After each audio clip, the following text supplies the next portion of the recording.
quindi ULSS 6 Euganea, così all'ottavo piano dell'oculistica, dove là accanto proprio ai medici e al reparto lavoriamo come volontari e seguiamo tutti questi nostri pazienti, così che purtroppo hanno questa malattia che porta a cecità, che si chiama retinite pigmentosa.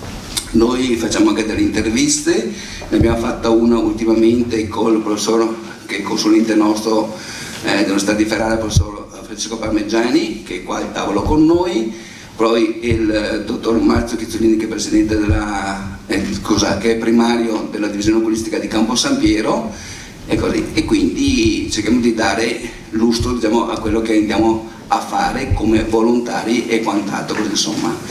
Abbiamo un direttivo che oggi andremo a rivotare perché è in scadenza di mandato, e dopo ovviamente la relazione dei medici. Per il momento io chiudo qua questo mio intervento, vi ringrazio di cuore della vostra presenza e do la parola al Presidente della provincia di Treviso, che è il Sindaco Marcon, il Sindaco, scusa, di Castelfranco, e il signor Stefano Marcon. Grazie.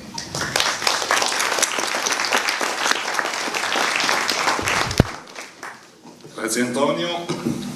Un saluto a tutti i presenti da parte mia, in particolar modo il dottor Scivetta, direttore dell'ULSS 6, tutti i medici presenti, i soci. Vedo e saluto l'assessore sociale del Comune di Treviso, dottoressa Tessarollo, ho visto anche l'assessore Manera.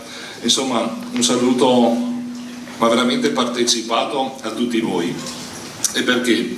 Perché io penso che nel momento in cui le associazioni si trovano per trarre un po' il bilancio del proprio mandato e che traccino magari le linee guida oppure gli indirizzi per l'anno che verrà, siano sempre momenti importanti per chi amministra, perché ci si rende conto di che cosa fanno le associazioni di volontariato, di come agiscono, ci si rende conto di come amministrano la propria associazione, quindi partecipando tutti voi e rendendovi edotti di che cosa fanno. È sempre un momento molto molto importante e che serve a chi amministra e chi si impegna insomma nella pubblica amministrazione, serve per poter fare programmazioni che siano inclusive, serve per avere quegli input che aiutano a sbagliare meno nel momento in cui si va a trattare degli argomenti anche in urbanistica piuttosto che in pianificazione, piuttosto che in tutte le declinazioni che vedono la parte pubblica essere chiamata in causa. E quindi con molto piacere la provincia di Treviso, ancorché oggi sia un ente che non possa far molto se non quello di concedere gli spazi, ha accolto volentieri la richiesta di Antonio e della sua associazione, non perché sia un tipo insistente o convincente, perché lo è di suo, però ci mette il cuore e ci mette l'anima in quel che sta facendo, e quindi è riuscito a far passare questo messaggio anche a noi, e quindi ci siamo messi molto volentieri a disposizione con questo piccolo atto di concedervi lo spazio. Non potrò fermarmi qui oggi perché purtroppo, dico purtroppo, l'ente provincia ha assunto questa conformazione dove il presidente necessariamente deve avere più di un ruolo, e quindi tra quello del presidente vi è anche quello dei sindaco e qualcun altro, e quindi le giornate insomma sono impegnate e non potrò essere partecipe con voi in tutta la giornata. Però vi ringrazio fortemente, è un privilegio che avete dato alla provincia, sempre a fianco vostro per quel che si può, e basta che chiamate. Io vi auguro una buona giornata e un buon lavoro e un proficuo successo per la vostra attività. Grazie a tutti voi. Bene, grazie Presidente. Adesso do la parola al Direttore Generale dell'ULSS 6 Euganea, il Dottor Domenico Scivetta. Grazie. Saluto tutte le autorità presenti, i soci e tutti gli amici che oggi sono qua presenti in questa assemblea. Questa è una delle numerose occasioni durante le quali io voglio sottolineare, ho sempre sottolineato l'amicizia, ma anche l'importanza di un sodalizio che si è instaurato da qualche anno a questa parte, che prosegue tutto oggi con il reparto di oculistica dell'ospedale di Campo San Piero. Ho voluto essere presente oggi per testimoniare questa amicizia anche a nome di tutta la direzione della ULSS 6 Euganea.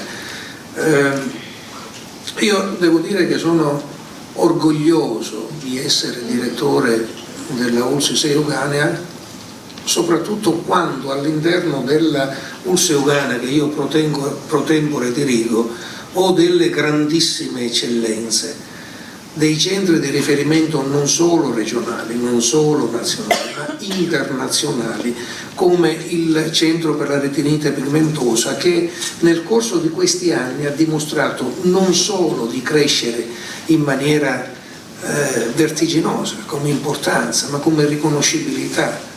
Pensate che nel corso di pochi anni è triplicato il numero di pazienti che vengono presi in carico dal centro diretto dal dottor Marzio Pizzolini, e ne approfitto per ringraziare lui e la sua equipe, perché senza questa grande capacità professionale, questo lavorare con il cuore, come diceva Antonio Ongaro, in mezzo anche a mille difficoltà, perché è inutile nascondersi che i sistemi sanitari oggi attraversano dei periodi anche di ripensamenti, di crisi, di riorganizzazioni, anche se devo dire che noi in Veneto andiamo un sistema di eccellenza che ci è riconosciuto non in maniera autoreferenziale, ma ce lo riconoscono anche le strutture terze e indipendenti anche a livello nazionale.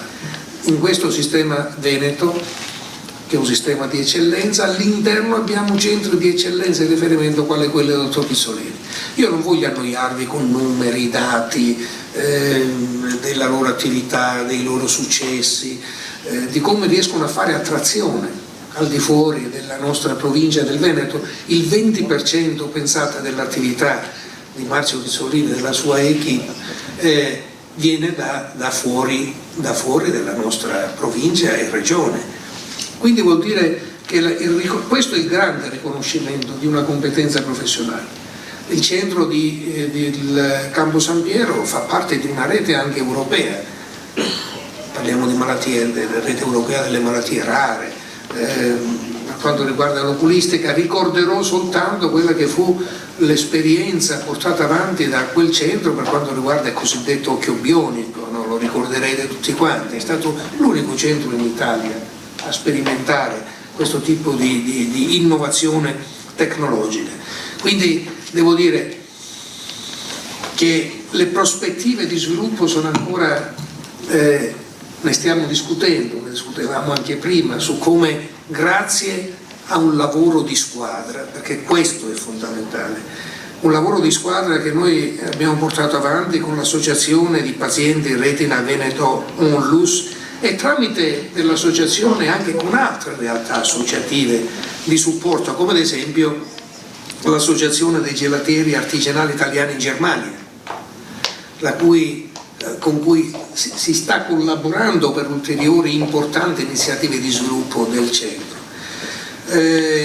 Convinto come sono che è il lavoro di squadra, il lavoro di gruppo e la grande collaborazione che possono portare grandi successi.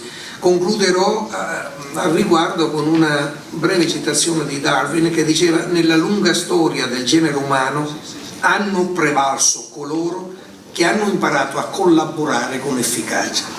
Grazie allora alle associazioni, all'associazione dei pazienti, dei familiari, del no profit, che noi possiamo continuare a mantenere le nostre eccellenze, ma a svilupparle ulteriormente con dei progetti in cui noi ci mettiamo il cuore. Grazie ancora e buona giornata.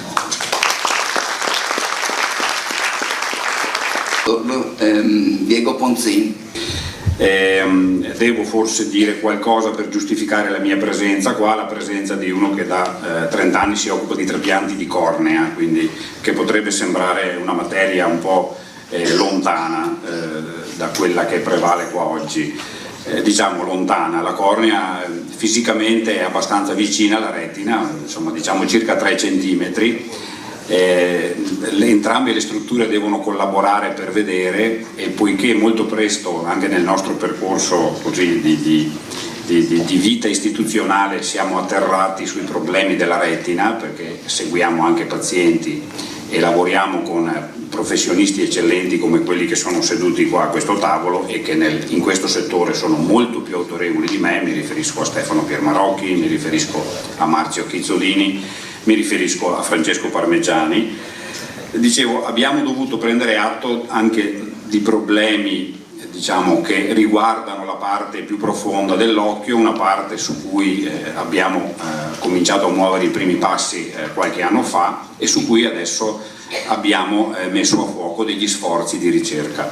Quindi il mondo dei trapianti, se mi consentite la parola, tradizionali, in questo momento non ha ancora delle prospettive terapeutiche che abbiano un qualche rilievo da offrire a patologie di questo tipo, patologie come la retinite pigmentosa.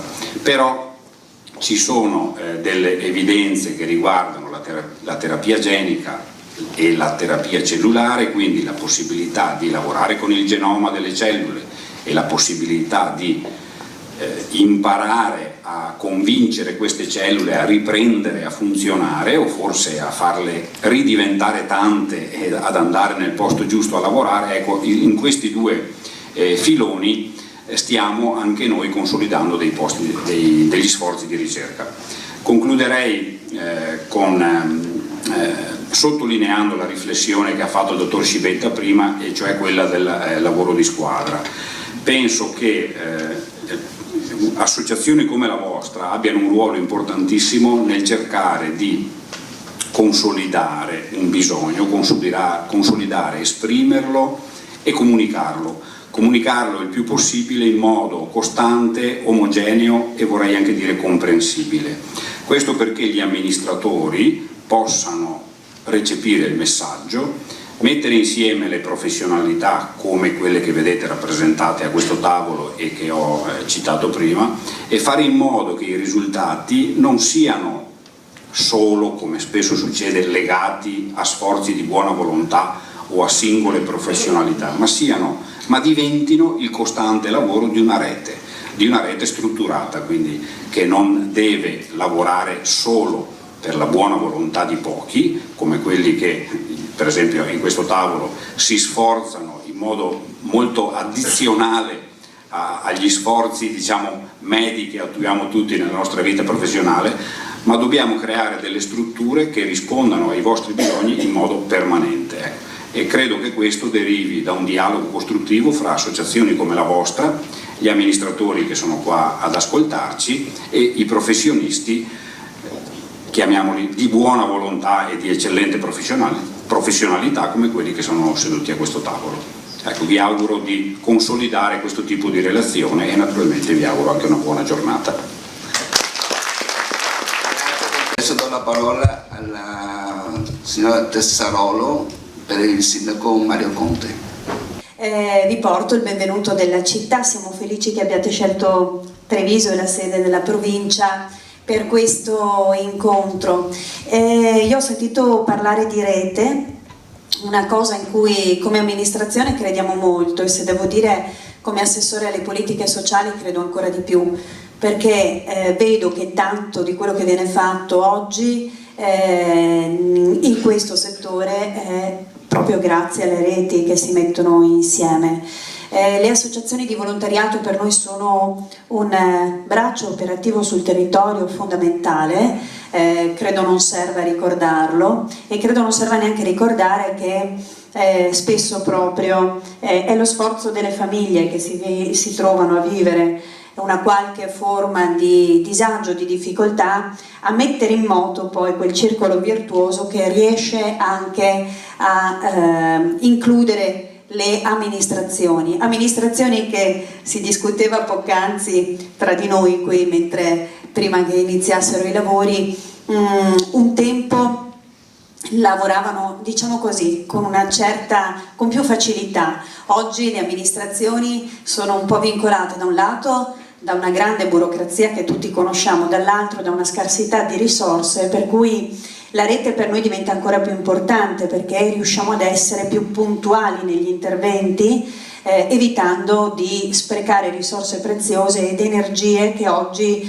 spesso non abbiamo, ci mancano, e quindi abbiamo proprio bisogno di un confronto continuo e costante. Le amministrazioni sono quindi vicine a voi, al mondo delle associazioni, e vediamo che vale la pena affiancarvi perché poi i risultati ci sono e oggi vengono in parte riassunti. Ringrazio quindi tutti i presenti, i dottori, professori che oggi sono con noi e che vi affiancano nel vostro lavoro. Ringrazio il Presidente per averci invitati e faccio anche gli auguri di buon lavoro, poi visto che ci sarà questo, come dire, il rinnovo, gli auguri di buon lavoro poi a chi prenderà in mano le redini per il futuro dell'associazione.